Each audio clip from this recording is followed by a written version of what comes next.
Welcome to the Banker Lamp. Please enjoy the video. You start by turning on voice control and making sure Siri is active. This gives your iPad a listening interface. Go to Settings, right arrow Accessibility, right arrow Voice Control and toggle it on, then allow microphone access.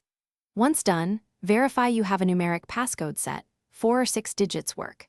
Make sure the iPad has power and network so prompts and speech recognition run smoothly.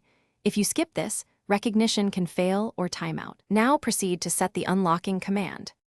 You now add a custom command that speaks your passcode or triggers input. Tap Customize Commands, choose Create New Command, then type a phrase you will say, short and natural. For action, pick Run Custom Gesture to simulate taps or choose Insert Text to send digits. Record the gesture over the number pad if needed. Once saved, set the command scope to any app or home screen so it's available at the lock screen. Test it once with the iPad, unlocked to confirm accuracy. To finish, lock the iPad and speak the phrase exactly. Voice control should run the gesture or insert the digits and unlock the device.